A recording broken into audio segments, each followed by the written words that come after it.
Kita nak balik dah.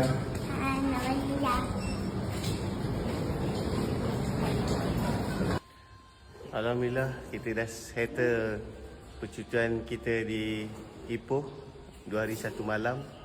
So kita nak balik dah. Siap dah semua nak balik. Okay, kita jumpa di negeri lain. Bye bye. Dah ambil baju dulu. Baju. Ambil kereta dulu. Kita bawa kereta kita pergi kat sana, kita loading barang. Nak berangkut jauh kan.